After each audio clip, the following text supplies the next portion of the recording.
जय माता रानी दोस्तों, मैं सीमा आप सभी का स्वागत करती हूँ आपके अपने चैनल राधा कृष्ण ऑफिशियल में। उम्मीद करती हूँ आप लोग बहुत ही अच्छे होंगे। तो ये बताने के लिए कमेंट बॉक्स में जय माता दी जरूर लिखिएगा। तो चलिए दोस्तों, आज हम इस वीडियो में जानेंगे कि वट सावित्री व्रत के दिन जब हम अपना डाला तैयार करेंगे तो डाले में कौन कौन सी चीज़ ले करके हमें वट वृक्ष के पास में जानी है, या अगर आप अपने घर में भी पूजा करते हैं, क्योंकि बहुत सारे लोग हैं जो घर में भी पूजा करते हैं, तो कौन कौन सी सामग्री है जो हमें लेकर के बैठनी चाहिए ताकि हमें बार बार उठने में परेशानी ना हो। तो आप लोग एक एक चीज़ अच्छे से नोट करके रख लीजिएगा ताकि हमसे कोई भी चीज़ छूटे ना। और डाला हमें एक दिन पहले ही तैयार करके रखनी है। तो इसी प्रकार के बहुत सारी महत्वपूर्ण बातें जानेंगे, तो आप लोग वीडियो के लास्ट तक बने रहिएगा। आप लोगों को वट सावित्री व्रत के पूजा सामग्री से संबंधित सभी महत्वपूर्ण बातें जानने को मिलेगा।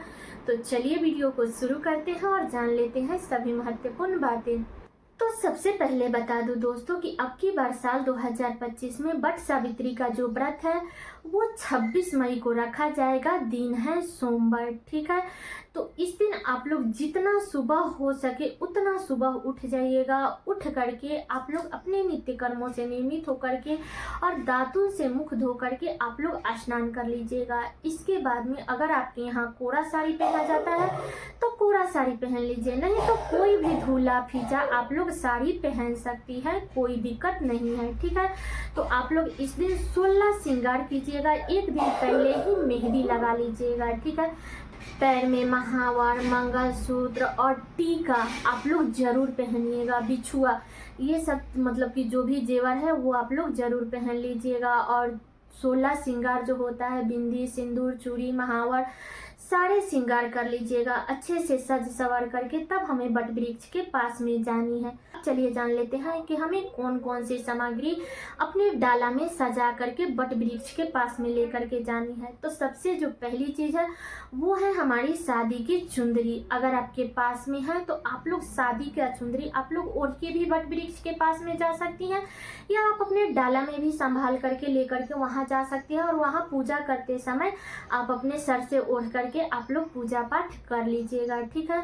दूसरी चीज़ है सिंधोरा। अगर आपके यहाँ वट वृक्ष के पास में सिंधोरा लेकर के जाते हैं तो आप लोग जरूर जाइएगा। नहीं लेकर के जाते हैं तो आप अपने सिंधोरा से सिंदूर अपने मांग में घर से ही भर करके जाइएगा, ठीक है। अगर जाता है तो आप लोग अपने डाला में सिंधोरा को भी मतलब कि रख करके जरूर लेकर के जाइएगा, ठीक है।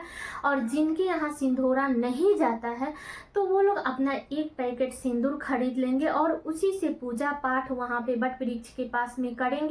इसके बाद में जो सिंदूर बच जाता है तो वहाँ से ला करके अपने सिंधोरा में भर लेंगे, क्योंकि बहुत सारे लोग हैं जो सिंधोरा पास में नहीं रखते हैं। बहुत सारे लोग शहर में रहते हैं, गांव में सिंधोरा रखते हैं, तो पूछेंगे कि हम सिंदूर तो उसमें कैसे भरेंगे। तो जो भी आप लोग रेगुलर डिब्बी से सिंदूर यूज करती है उसमें भी आप लोग भर सकती हैं, ठीक है। तो ये हो गया दूसरी बातें। अगली सामग्री है फूल। जो फूल मिल जाता है आपको वो फूल आप लोग लेकर के मतलब कि अपने डाला में सजा करके वट वृक्ष के पास में जरूर लेकर जाइएगा। अगली सामग्री है फल।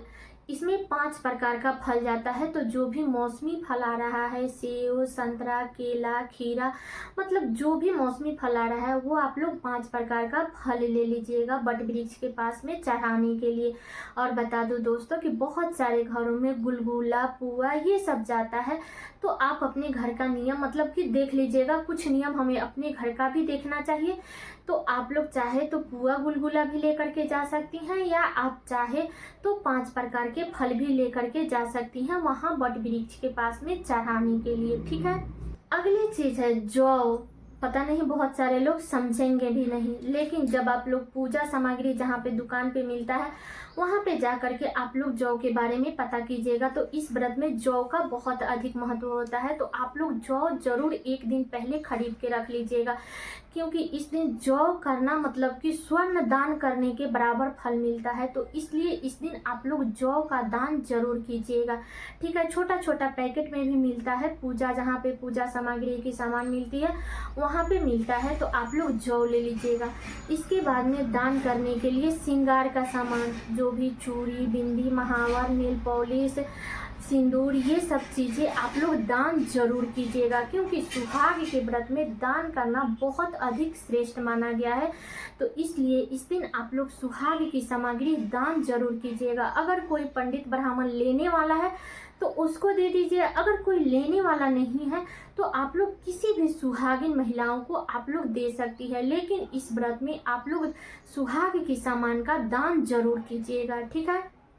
बता दूं कि अगर उतना सामर्थ्य है तो आप साड़ी का भी दान कर सकती है, सूट का भी दान कर सकती है, या ब्लाउज के पीस पे ये सारे श्रृंगार की सामान रख करके आप लोग दान कर सकती है, लेकिन दान जरूर कीजिएगा, ठीक है। तो ये भी बातें क्लियर हो गई। अब चलिए जान लेते हैं कि पूजा के लिए हमें क्या क्या लेकर के जानी है, उसको भी हमें डाला में सजानी है। तो सबसे पहले काला चना, फेरी लगाने के लिए हमें काले चने का प्रयोग करनी चाहिए। तो आप लोग एक दिन पहले ही चना भिंगा करके रात में रख दीजिएगा, तो वो सुबह तक बहुत ही अच्छे से फूल जाता है। तो आप लोग फेरी लगाने के लिए आप लोग चना ले लीजिएगा, ठीक है। अगली चीज है, हमें जल लेनी है। तो 1 लोटा आप लोग उसमें गंगा जल थोड़ा सा मिला करके आप लोग जल ले लीजिएगा। इसके बाद हमें दिया लेनी है, बाती लेनी है और तिल का तेल लेना है। अगर तिल का तेल है या घी है तो वो ले लीजिएगा, लेकिन सरसों के तेल में आप लोग दीपक मत जलाइएगा, ठीक है। और रही बात बाती का, तो आप लोग चाहे तो धागे का बाती बना लीजिए या आप लोग मौली का बाती बना लीजिएगा, लेकिन रुई का प्रयोग आप लोग पूजा पाठ में मत कीजिएगा, इस बात का ध्यान रखिएगा। और सबसे ज़रूरी जो चीज़ होता है वो है मैच बॉक्स, मतलब कि माचिस, क्योंकि कहीं भी हम जाते हैं तो सबसे पहले हम मैच बॉक्स ही भूल जाते हैं। तो आप लोग माचिस ले लीजिएगा, ठीक है।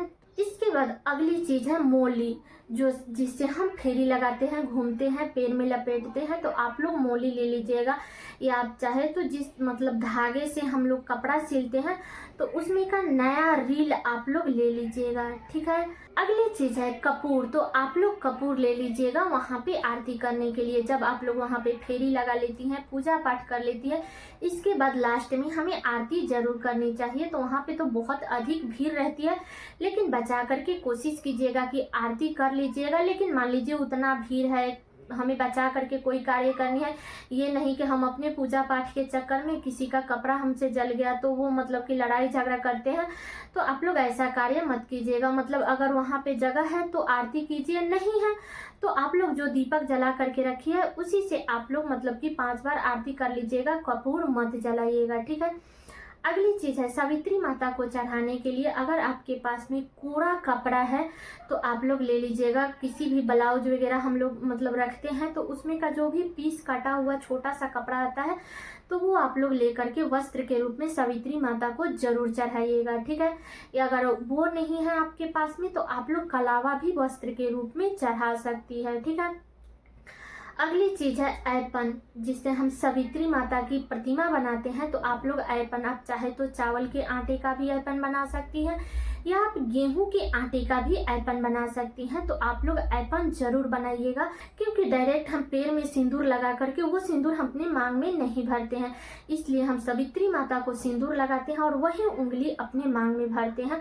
तो आप लोग सबसे पहले ऐपन जरूर बना लीजिएगा। तो ये जो सामग्री है वो आप लोग एक दिन पहले तैयार कीजिएगा, लेकिन ऐपन है वो आप लोग सुबह में तैयार कीजिएगा जब आप लोग पूजा पाठ करने जाइएगा तब, ठीक है।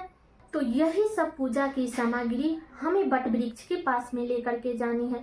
अब चलिए जान लेते हैं कि हम अपने लिए सावित्री माता को कौन कौन सी चीज़ें चढ़ाएंगे जिसको उठाने के बाद हम यूज कर सकते हैं, ठीक है। तो सबसे पहली जो चीज़ है कि अगर आप चाहे तो साड़ी भी चढ़ा सकती है, सूट है, ब्लाउज का पीस है, तो उसी पे रख करके आप लोग सभी श्रृंगार का सामान आप लोग चढ़ाइएगा। चूड़ी, बिंदी, सिंदूर, महावर, नील पॉलिश, जो भी मतलब कि श्रृंगार का सामान है, मेहंदी, आप लोग सब चीज़ चढ़ाइएगा, ठीक है। और बता दूं दोस्तों कि उतना सामर्थ्य है तो आप लोग एक जोड़ी बिछुआ जरूर चढ़ाइएगा, क्योंकि सुहाग के व्रत में बिछुआ का बहुत ही अधिक महत्व होता है।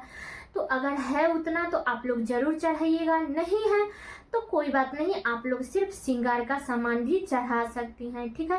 क्योंकि वो सारी सामग्री उठा करके हम लोग मतलब कि खुद यूज करते हैं सावित्री माता का चढ़ाया हुआ प्रसाद के रूप में हम लोग यूज करते हैं। तो आप लोग चाहे तो एक जोड़ा बिछुआ जरूर चढ़ाइएगा, ठीक है। तो ये सब श्रृंगार के सामान आप अपने लिए सावित्री माता को चढ़ाइएगा। इसके बाद बता दूं कि आप अपने पति के लिए भी कुछ ना कुछ जरूर चढ़ा दीजिएगा। चाहे तो आप बनियान भी चढ़ा सकती हैं या आप एक रुमाल भी चढ़ाइएगा, लेकिन सावित्री माता को जरूर चढ़ाइएगा और वहां से उठा करके ला करके आप अपने पति को यूज करने के लिए दे दीजिएगा। बता दूं कि ये सारी सामग्री हमें एक दिन पहले ही डाला में सजा करके रख लेनी है, सिर्फ ऐपन छोड़ करके, ठीक है। और एक बात और बता दूं दोस्तों, जो मैं भूल गई थी, गुड़। आप लोग गुड़ भी लेकर के जाइएगा जल में डाल करके वहां जल देने के लिए, ठीक है।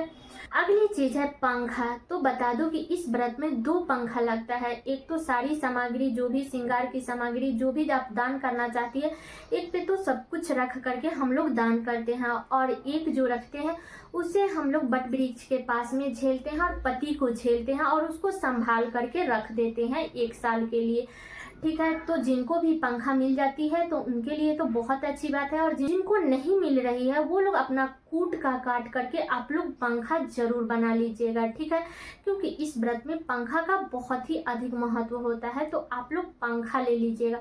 तो यही सब सामग्री हमें एक दिन पहले अपने डाला में सजा करके रख लेनी है, सिर्फ ऐपन छोड़ करके। ऐपन आप लोग व्रत वाले दिन बनाइएगा, क्योंकि बासी ऐपन से हम पूजा पाठ नहीं करते हैं, ठीक है। तो उम्मीद करती हूँ कि आप लोगों को सारी बातें समझ में आ गई होगी कि हमें दान के लिए क्या लेकर के जानी है, पूजा के लिए क्या लेकर के जानी है, खुद के लिए क्या चढ़ानी है, पति के लिए क्या चढ़ानी है। तो सारी बातें क्लियर हो गई, ठीक है।